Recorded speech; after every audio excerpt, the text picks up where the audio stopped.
नमस्कार, मैं हूं आपके साथ पूर्णिमा मिश्रा और हमारे इस खास कार्यक्रम मोदी, मुल्क और मुसलमान में आप सभी का स्वागत है। मोदी, मुल्क और मुसलमान इसीलिए क्योंकि आज जब भारत दुनिया की 5वीं सबसे बड़ी अर्थव्यवस्था है और आने वाले 5 सालों में तीसरी सबसे बड़ी इकोनॉमी बनने की राह पर है, तो कामयाबी का ये सफर भारत के मुस्लिमों के योगदान के बिना संभव नहीं। आज अगर पीएम मोदी 2047 में विकसित भारत का संकल्प लेकर चल रहे हैं, तो उनके इस संकल्प को पूरा करने का जिम्मा देश के 140 करोड़ लोगों के साथ देश के करीब 19% मुसलमानों का भी है। और वो इसीलिए क्योंकि आज भारत में इंडोनेशिया के बाद सबसे बड़ी मुस्लिम आबादी रहती है। न सिर्फ रहती है बल्कि इस देश को आगे बढ़ाने में सहयोग भी करती है। लेकिन सियासत का चश्मा कुछ ऐसा है कि मुसलमानों को एक वोट बैंक की तरह देखा जाने लगा और इस वोट बैंक के अपने अपने ठेकेदार भी पैदा हुए। लेकिन इन ठेकेदारों से मुस्लिमों को मिला क्या, ये बड़ा सवाल। लेकिन उससे भी बड़ा सवाल ये कि आखिर आज देश के मुस्लिम मोदी सरकार के बारे में क्या सोचते हैं, क्योंकि पीएम मोदी की नेशनल पॉलिटिक्स में एंट्री से पहले ही एक नैरेटिव सेट कर दिया गया। नैरेटिव ये कि वो देश के मुस्लिमों को बतौर नेता पसंद नहीं, वो मुसलमानों के बीच अलोकप्रिय हैं। लेकिन क्या वाकई में ऐसा है? और इस तरह के नैरेटिव्स जिस बुनियाद पर गढ़े गए, उनकी हकीकत क्या है? सवाल यह भी है कि आखिर देश के मुस्लिमों के प्रधानमंत्री मोदी और उनकी सरकार के प्रति विचार क्या है? क्या वाकई में वो उन्हें नापसंद करते हैं या फिर उनसे प्यार करते हैं? हमारा कार्यक्रम मोदी, मुल्क और मुसलमान इन्हीं सवालों की पड़ताल करता है। और इसी सिलसिले में जब हम शहर दर शहर गुजरते हैं तो जो जवाब मिले वो न सिर्फ दिलचस्प थे बल्कि आंखें खोलने वाले भी। इसीलिए आज आपको भी हमारा ये शो जरूर देखना चाहिए, ताकि मुस्लिमों को वोट बैंक की तरह देखे जाने की जगह देश के विकास में उनकी भागीदारी, उनकी जरूरतों और उनके विचारों को भी सुना और समझा जाए। और जिस बुनियाद पर प्रधानमंत्री मोदी को लेकर मुस्लिमों के बारे में नैरेटिव्स गढ़े जाते हैं, उनकी हकीकत भी बेपर्दा हो जाए।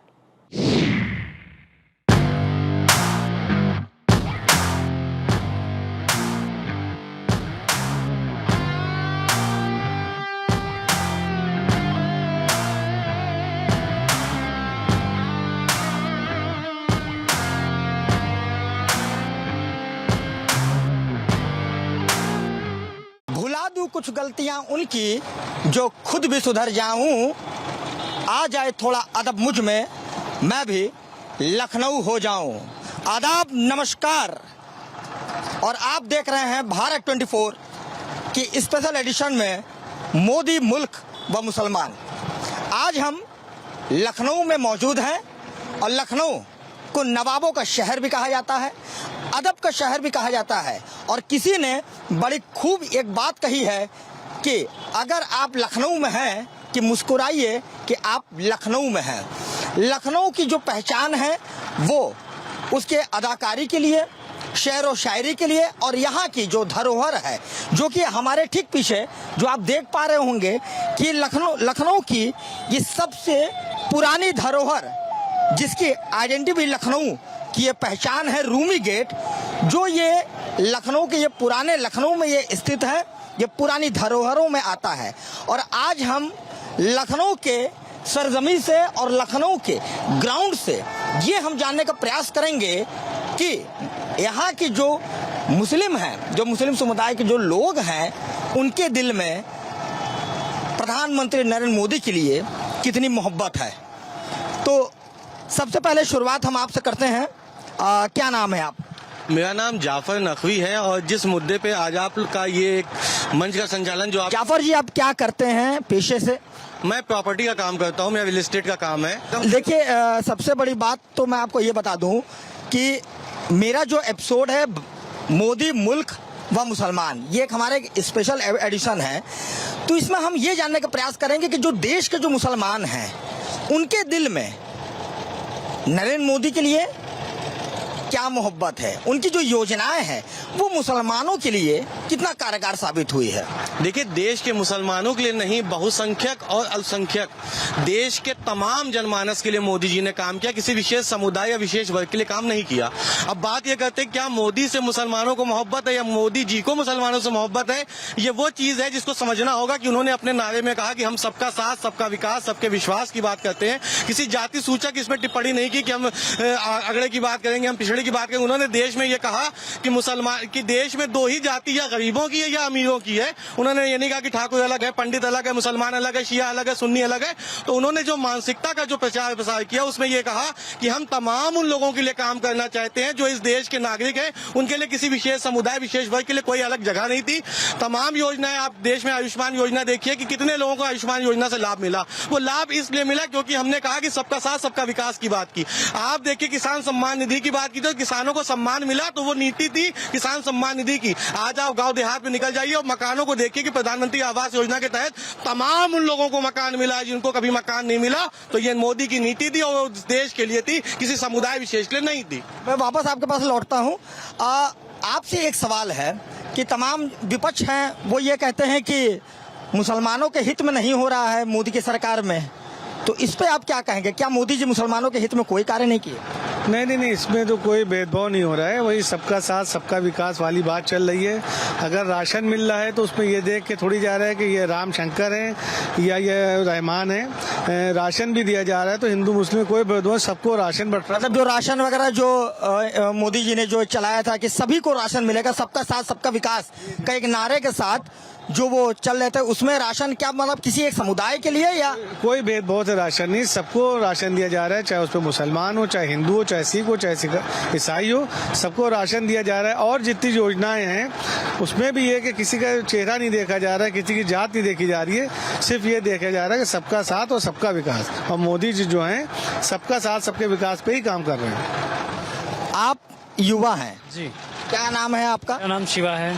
जी, तो आपको क्या लगता है कि जो मोदी जी ने सबका साथ सबका विकास के नारे के साथ जो प्रधानमंत्री ने अपने योजनाओं को लागू किया था, ये कितना कारगर साबित हुआ? बहुत ही कारगर साबित हुआ। जैसे कि आप देख सकते हैं पढ़ाई लिखाई से भी ज्यादा का काफी लोगों को लाभ हो रहा है। जो आत्मनिर्भर बन गया अपना भारत। देखिए जैसे गरीब बच्चे हैं, पहले क्या था लोग जाते थे वहाँ, बच्चों को बैठने की सुविधा स्कूलों में नहीं मिल पाती। आज आप स्कूल देखिए, अस्पताल देखिए, जितने भी सारे, आप ये लखनऊ का ही देख लीजिए, कहीं भी आप जाइए गाँव देहात में देखिए रोडें सभी बनी हुई है, बिजली घर घर पहुँच गई है, पानी जहाँ नहीं पहुँच पाता था वहाँ पानी पहुँच गया, साधन नहीं था साधन पहुँच गया, अस्पताल कर्मचारी समय से आ रहे हैं, समय से जा रहे हैं, सारा कार्य हो रहा है। मोदी ने काफी अच्छा काम किया है, इस बात से तो हम भी सहमत हैं। अगर हम सुरक्षा दृष्टि की अगर बात करें तो 2014 से लेकर अभी तक 10 साल के कार्यकाल में नरेंद्र मोदी के क्या लगता है कि मुसलमान महफूज हैं? उनकी सुरक्षा की अगर हम बात करें। नहीं, बिल्कुल सुरक्षा है, क्योंकि मेरा नाम सैयद सैफी मेहंदी है, मैं एक मुसलमान हूँ और मैं ये समझता हूँ जब से नरेंद्र मोदी जी आए हैं 2014 से हमारे मुसलमान बहनों के लिए भी एक सुरक्षा है। आजकल जहाँ भी 12 बजे रात में भी निकल कर औरतें जाती हैं तो एक सुरक्षा, एक सुरक्षित मानित होता है कि कहीं पे सेफ हैं।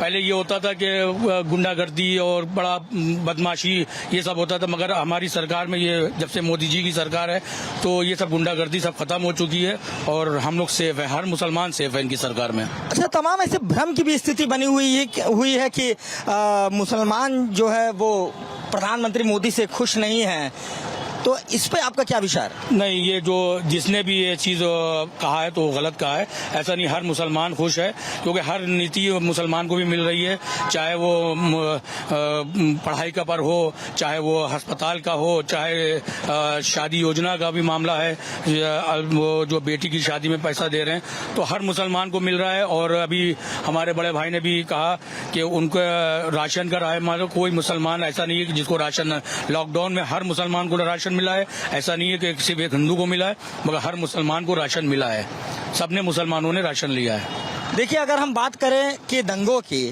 तो पिछले 2014 से पहले भी केंद्र में कांग्रेस की सरकार थी, तो उस सरकार में और अभी जो पिछले 10 साल में 2014 से लेकर अभी तक की जो सरकार थी, नरेंद्र मोदी की सरकार थी, भारतीय जनता पार्टी की सरकार थी, उसमें सुरक्षा को लेकर और लॉ एंड ऑर्डर को लेकर इस पर हम आपकी प्रक्रिया जानते हैं। देखिए, सुरक्षा के माहौल की जब आप बात करते हैं तो आज देश में कोई एक ऐसी घटना बताने वाला कोई व्यक्ति खड़ा नहीं हो सकता कि वो कह दे विशेष समुदाय के साथ कोई ऐसी जो है कोई जंग हुई हो या फिर कहीं पे ऐसे कोई कत्लेआम हुआ हो। आज जो ये फैलाया जा रहा है ना कि सुरक्षित नहीं है माहौल, इसके पीछे भी विपक्ष जो है जिसका नाम इंडी गठबंधन है, जिसमें कि बहुत से जो है चोर मौसेरे भाई बैठे हुए हैं। इनकी मानसिकता क्या थी कि इनको देश के मुसलमानों को ये बताना था कि तुम्हारा कत्लेआम हो जाएगा जैसे ही भाजपा आएगी, तुम्हारा कत्लेआम हो जाएगा जैसे आरएसएस की आइडियोलॉजी आइडियोलॉजी तुम पे थोपी जाएगी। लेकिन अब आप देखिए कि आज आपके बीच आप जिनका इंटरव्यू ले, ये सब मुस्लिम समाज से लोग हैं, इनके मुंह से मोदी के खिलाफ क्यों नहीं निकला? इसलिए नहीं निकला क्योंकि उस मोदी ने आपके अंदर वो यकीन, वो विश्वास स्थापित किया है कि मैं किसी विशेष समुदाय के लिए काम नहीं करूंगा, मैं उस देश के लिए काम करूंगा, मैं जिस देश का सच्चा नागरिक हूं, मैं जिस देश का बेटा हूं, मैं तुम्हारा भाई भी हूं, तुम्हारा चाचा भी हूं, तुम्हारा दोस्त भी हूं, मुझको जैसे चाहो वैसे उस साचे में मानो, लेकिन मुझे अपना मानो, इस देश को विकासशील के ओर लेके चलो, क्योंकि अगर देश विकसित होगा तो कोई विशेष समुदाय नहीं, तमाम हिंदुस्तान डेवलप होगा। लेकिन विपक्ष में तो आपके राहुल गांधी कहते हैं कि देश जो है कि वो पीछे जा चुका है। जब से मोदी जी की सरकार आई थी, नरेंद्र मोदी की सरकार आई थी, कि देश की जो अर्थव्यवस्था पे जो है कि भारी असर पड़ा है, महंगाई बढ़ी है, क्या ऐसा है? देखिए, राहुल गांधी के साथ एक समस्या ये है कि राहुल गांधी की जो बादशाहत थी ना, वो चली गई है। अब जब कोई एक बादशाह के हाथ से बादशाह चली जाती है, वो किलबिलाता रहता है, वो सोचता है कि चटपटाता रहता है, क्या मैं ऐसा कर दूं कि जनता का मेरे तरफ हो जाए। लेकिन उसके पास क्या है कि राहुल गांधी जी जिन मुद्दों पे बात करते हैं, अब वो बनारस जाते हैं, गंजेड़ी और शराबी कह देते हैं देश के युवाओं को। क्या उस तरह की मानसिकता से देश के युवाओं को आप कुठाराघात कर रहे हैं, आप देश के युवाओं को गाली दे रहे हैं नशेड़ी कह के, तो क्या देश का युवा उनके साथ जुड़ सकता है? बिल्कुल, निश्चित तौर पर। क्या शुभ नाम है आपका? अलीशान हुसैन। कितना सहमत हैं? सहमत है। हमारा तो यही कहना है, एक मोदी जी एक नारा लेके आए थे, सबका साथ सबका विकास। जितनी भी योजनाएं आई आज तक के, वो सभी के लिए है, चाहे हिंदू। ऐसी कौन सी एक योजना बताइए जिससे आप बहुत प्रभावित? अभी ज्यादा नहीं, मैं जो महंगाई का ढिंढोरा पीटा करते हैं, मैं उनको आईना दिखाऊंगा कि सभी को राशन सामान्य लोगों को मिल रहा है, उसमें धर्म जाति तो नहीं है। और जो सियासी पार्टियां अपने आप को ये कहती हैं कि भाई हम मुसलमानों के साथ हैं, मुसलमान, उन्हीं ने आज तक मुसलमानों के साथ क्या किया? कौन सा दिया? जो कुछ है विकास सबके लिए, तो सेम सबके लिए, सब समान, सब एक जैसे। देश में 10 साल से मोदी जी की सरकार है, तो कितने नंबर देंगे? नंबर इस टाइम पे पूरे वर्ल्ड में मोदी जी ने हिंदुस्तान का नाम जो है बहुत रोशन किया है और हिंदुस्तान का सर बुलंद हो गया है, तो 100% नंबर देंगे, क्योंकि हमारे हिंदुस्तान की छवि जो है पूरी दुनिया में बहुत अच्छी निकल के आ रही है। लखनऊ में शेरो शायरियाँ का बड़ा शुमार है जो है कि पूरे विश्व में, तो कुछ शेरो शायरियाँ आप किस तरह के शेरो शायरियों के माध्यम से आप बताएं कि देश में किसकी सरकार होनी चाहिए और देश को आगे बढ़ाने की ऐसी कौन सी नीति को अपनाना चाहिए? नहीं, इसमें तो जो मोदी जी नीति अपना रहे हैं, सबका साथ सबका विकास, इससे बड़ी कोई नीति है ही नहीं। क्योंकि कोई जब भेदभाव नहीं होगा तो पूरी जनता खुश रहेगी, और जब जनता खुश रहेगी तो हिंदुस्तान खुशहाल रहेगा। उसी हिसाब से है कि यहाँ पर जब आसिफ-उद-दौला, ये आप जो इमारत देख रहे हैं, यहाँ पे आसिफ-उद-दौला की हुकूमत थी, और वो भी यही करते थे कि उन्हीं ने हनुमान मंदिर बनवाया। अलीगढ़ में जो हनुमान मंदिर है वो आसिफ-उद-दौला ने बनाया। अगर बड़ा इमाम बड़ा बनवाया है तो उन्हीं ने हनुमान मंदिर बनाया। ये वो ज़मीन है लखनऊ की, और यहाँ पर जो है गंगा जमनी तहजीब कही जाती है, इसीलिए कि यहाँ हिंदू सिख ईसाई सब मिल कर रहते हैं। और जब नवाब आसिफ-उद-दौला को गिरफ्तार करके लिए जा रहे थे तो उनको इतना यहाँ लखनऊ से प्रेम था कि उन्होंने एक शेर कहा था कि दरो दीवार पर हसरत की नज़र रखते हैं, खुश रहो अहले वतन हम तो सफ़र करते हैं। क्या बात है, बहुत खूब। देखिए क्या खूब शायर इन्होंने कहा है। अगर हम बात करें तो मोदी जी ने से महिलाएं, मुस्लिम महिलाएं घर की, वो कितनी खुश हैं? नहीं, हमारे मुस्लिम महिलाएं बहुत खुश हैं, क्योंकि उनको सबसे बड़ी चीज़ है, उनको सुरक्षा मिली है। और रही बात, कहीं भी जाती हैं तो उनको सुरक्षा महसूस होता है, कहीं पे गुंडागर्दी या कहीं पे बदमाशी नहीं होती है, कहीं पे छेड़छाड़ नहीं होती है। हर बदमाश इस टाइम, हर गुंडा इस टाइम खामोश बैठा हुआ है, हर गुंडा जो है वो डरा हुआ बैठा हुआ है कि हमारी महिलाएं, जो हमारी औरतें हैं, हमारे घर की औरतें हैं और बहनें हैं, हमारी सब सुरक्षा है इस टाइम।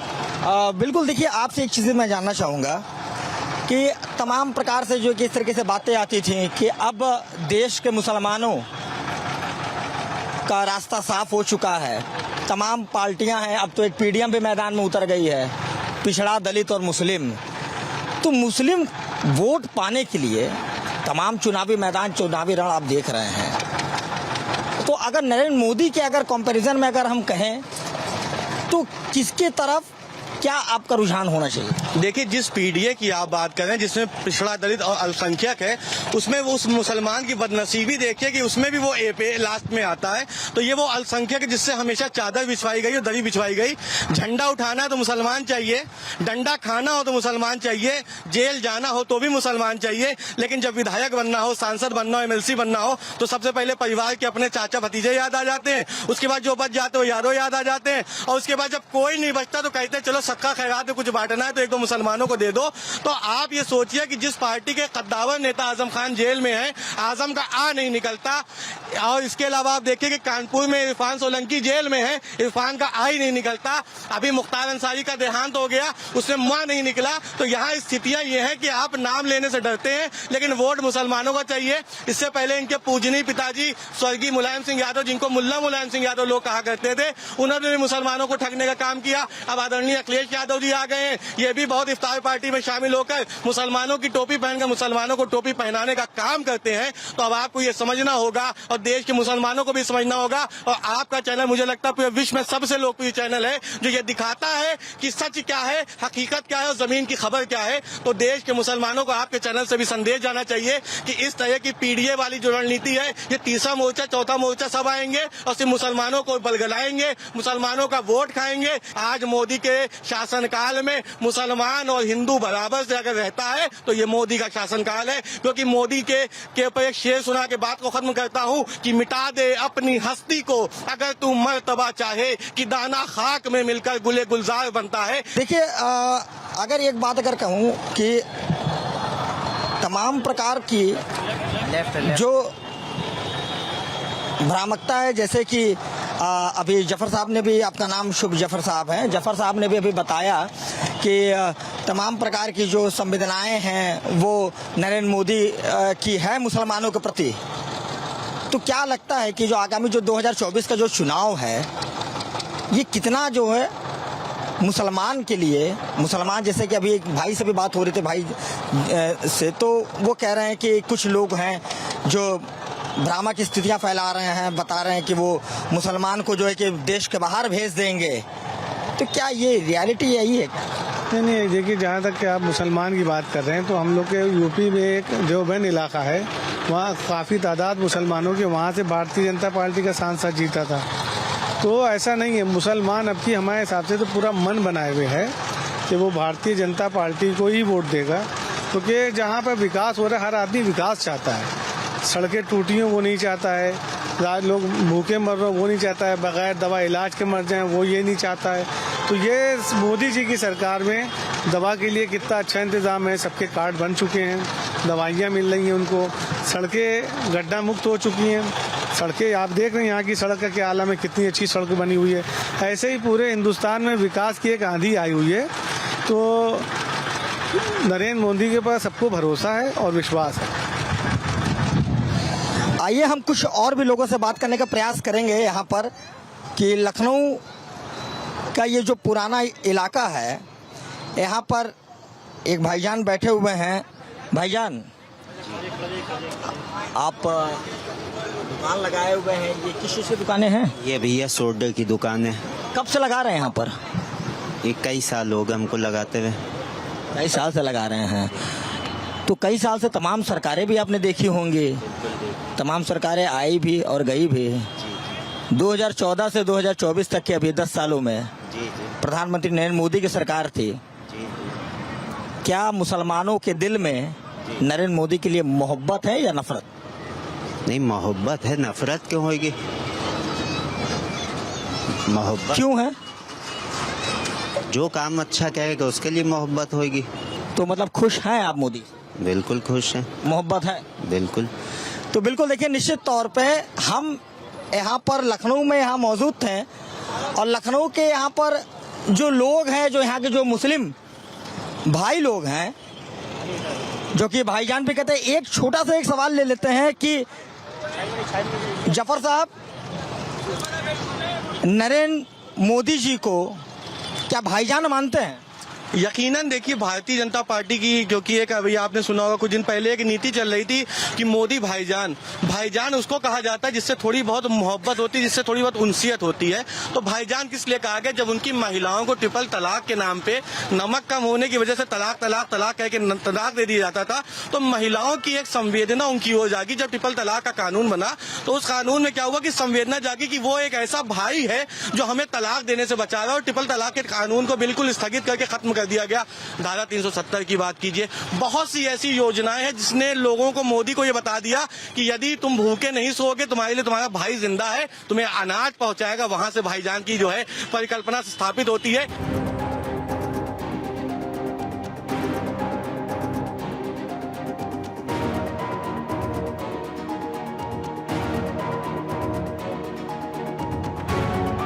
हमारे साथ ये बुजुर्ग हमारे चाचा जी हैं। तो चाचा क्या नाम है आपका? रज्जाक भाई नाम है हमारा। आप इक्का तांगा कब से चला रहे हैं? हमको हो गए 42 साल। 42 साल हो गए हैं आपको, तब तो यहाँ के तजुर्बों के बारे में भी बहुत। ये आशिफ दौला का बनाया है, भूल भुलैया है, इमाम बाड़ा है, बौली कुआं है। और आप यहाँ रूमी दरवाजे पे जो खड़े हैं, मुस्कुराइए। मुस्कुराइए, आप लखनऊ में? लखनऊ में है, और रूमी दरवाजे पे है और रूमी गेट पे है। इसके डबल नाम है। गेट उधर से है, दरवाजा इधर से है। सिंगल और 4 मंजिल, यानी उधर से 4 मंजिल और इधर से सिंगल। चाचा 2014 से नरेंद्र मोदी जी की सरकार, आपके 2024 तक 10 साल हो गए हैं। कितनी मोहब्बत है नरेंद्र मोदी जी के लिए मुसलमानों के दिल में? अब मुसलमानों के दिल में तो खैर उनके लिए है, ऐसा नहीं है कि वो कुछ कर नहीं रहे, ऐसा नहीं है, वो बहुत कुछ कर रहे हैं। क्या किया उन्होंने? अरे यार, हमारा या इधर का सब बनाया है और उधर सब टूरिस्ट आती है, तो वो टूरिस्ट क्या देखेगी? जब बनेगा तो तभी तो देखेगी। सबका साथ सबका विकास। सबका साथ सबका विकास, ये जो है अच्छा काम कर रहे हैं। इसलिए मोदी जी और योगी जी हमारे बहुत, वो हमारा तांगा स्टैंड भी बनवाया और हमारा चरही भी बनवाया, और भी चीजें जैसे हमने ऐड पे किया जैसे आपके साथ करें, उनका मोदी जी आप बनवा दीजिए। योगी जी, आप बाबा जी से हमने निवेदन किया कि सर थोड़ा सा काम है तुम्हारे लिए, तो कहना होगा। और हमारे जानवर पिएंगे, गाय भी पिएगी, उसमें बछड़े भी पिएंगे, घोड़े भी पिएंगे। तो खैर उन्होंने, लेकिन समाज में तो बड़ी भ्रामकता भी है कि मुस्लिम समाज जो है कि बड़ा नाराज है, नाखुश है। जो गलत करेगा वो गलत, देखो वैसे बोलना नहीं चाहिए। जो गलत करेगा वो गलती करें। जैसे बाबा जी ने कहा था, एक हाथ में माला है, एक हाथ में भाला है। हमको बहुत पसंद चीज है कि अगर हम इंसान हैं, हमारे साथ कोई जास्ती करेगा, हम उसके साथ कुछ नहीं करेंगे। वही पुरानी बात, कोई मारता रहे, हाँ दूसरा बढ़ा दिया कि मान लो, ऐसा नहीं। भाषाएं अलग अलग हैं, सब समय बदल चुका है। मतलब मोदी जी से खुश हैं? हाँ, हम तो भाई खुश हैं, जो बात है। युवा पीढ़ी के लिए मोदी सरकार ने क्या किया? नहीं, सही है, अच्छा इंफ्रास्ट्रक्चर अच्छा डेवलप कर रहे हैं, जॉब रिक्वायरमेंट्स अच्छी आ रही हैं, सही है, अच्छा लग रहा है। आत्मनिर्भर हुए हैं युवा? आत्मनिर्भर भी हुए हैं, डिजिटलाइज हुआ है इंडिया, अच्छी बात है ये। और सबसे अच्छी बात तो यही है कि रिलीजन से ऊपर उठ के अगर कोई चीज़ देखी जाए तो इंफ्रास्ट्रक्चर है, इंडिया को आगे बढ़ाने की बात है। अब उसमें आगे चल रहे हैं तो सबसे अच्छा है। तो बिल्कुल देखिए, निश्चित तौर पे ये आपको बताना चाहेंगे कि आज हम लखनऊ में यहाँ मौजूद थे, जो कि यहाँ की जो मुसलमान हैं उनके दिल में नरेंद्र मोदी के लिए मोहब्बत है, और प्रधानमंत्री नरेंद्र मोदी की जो सबका साथ और सबका विकास लेकर जो वो देश में ये नारे को लेकर चले थे, उससे कहीं ना कहीं मुस्लिम समाज के लोग काफी खुश होते हुए नजर आए। वीडियो जर्नलिस्ट रोशन यादव के साथ अवनीश श्रीवास्तव, भारत 24, लखनऊ।